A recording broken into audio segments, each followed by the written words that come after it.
नमस्कार दोस्तों। प्राण प्रतिष्ठा प्रक्रिया का मतलब है मूर्ति में प्राण डालना। बिना प्राण प्रतिष्ठा के मूर्ति पूजन पूर्ण नहीं माना जाता है।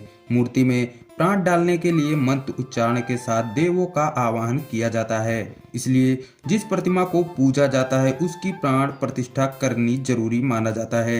अयोध्या में श्री राम मंदिर में रामलला की प्राण प्रतिष्ठा के साथ देश में करोड़ों देशवासियों के दिलों में खुशी की लहर दौड़ गई है। हमारा भारत देश पूरा अयोध्या धाम सा हो गया और आज हर घर में श्री राम पूजन हो रहा है। इतिहास के पन्नों में 22 जनवरी 2024 की तारीख स्वर्णिम अक्षरों के साथ दर्ज हो गई है, क्योंकि यह वह दिन है जब श्री राम अयोध्या के श्री राम मंदिर में विराजे हैं। इसके साथ ही पूरे भारत देश में खुशी की लहर दौड़ रही है और सभी शहरों की मंदिरों की आभा चमक रही है। शहरों को अयोध्या की भांति सजाया गया है और मानो कार्तिक मास में मनाई जाने वाली दीपावली पूस के महीने में ही लौट आई है। मंदिर के गर्भगृह में श्री राम की 5 वर्षीय बाल स्वरूप मूर्ति को स्थापित किया गया है, जो कि काले रंग में है। मूर्ति का निर्माण मैसूर के अरुण योगीराज द्वारा किया गया है। वहीं मूर्ति में श्री राम को 5 वर्षीय बाल स्वरूप में दिखाया गया है। हिंदू धर्म में बाल्यकाल 5 वर्ष की आयु तक माना जाता है। वहीं 5 वर्ष की आयु के बाद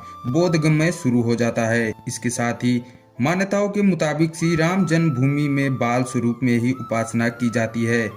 चाणक्य समेत अन्य विद्वानों ने भी 5 वर्ष की आयु को वह आयु माना है जब किसी बच्चे को गलती का एहसास नहीं होता है और इसके बाद उसे बोध होना शुरू हो जाता है। चाणक्य नीति में इन दोनों चरणों का कुछ इस तरह से वर्णन किया गया है। 5 वर्ष लौ ललिए 10 सौ ताड़न देई, सुतहि 16 बरस में मित्र सरस गण लेई। वहीं काका भुसुंडी में भी श्री राम के बाल स्वरूप को लेकर वर्णन किया गया है, जिसमें कहा गया है कि तब तब अवधपुरी में जाऊं, बाल चरित बिलोक हर्षाऊं, जन्म महोत्सव देखूं जाई, बरस 5 तह रहूं लुभाई। इसके अर्थ की बात करें, तब तब मैं अवधपुरी जाता हूँ तो उनके बाल लीलाओं को देख खुशी हो जाता हूँ। वहीं जाकर मैं जन्म महोत्सव देखता हूँ और उनकी लीला के लाभ में 5 वर्ष तक वहीं रहता हूँ। श्री राम जी की मूर्ति में सबसे ऊपर स्वास्तिक और एक आभा मंडल भी बनाया गया है। मूर्ति निर्माण के लिए तुंगभद्रा नदी से शिला ली गई है, जिसे योगीराज द्वारा मूर्ति का रूप दिया गया है। आपको यह भी बता दें कि जिस समय मूर्ति का निर्माण हो रहा था तब यह कार्य अति सुरक्षा के बीच किया गया था। किसी भी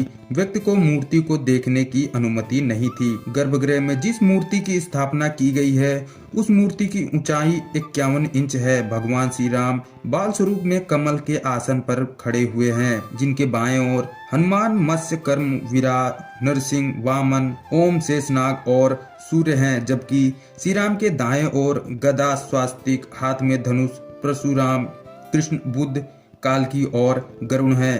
मूर्ति को मुख्य रूप से कर्नाटक की राजधानी बेंगलुरु से लगभग 150 किलोमीटर दक्षिण में केरल की सीमा पर स्थित मैसूर में बनाया गया है।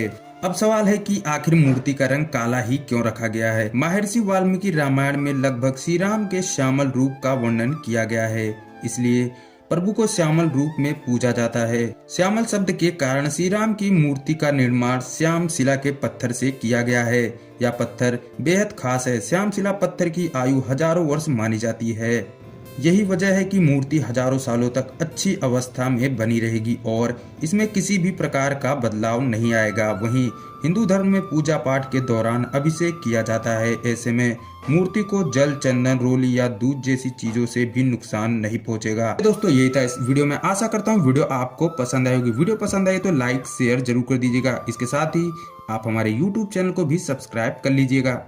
मैं मिलता हूँ आपसे अगली वीडियो में, तब तक के लिए जय हिंद दोस्तों।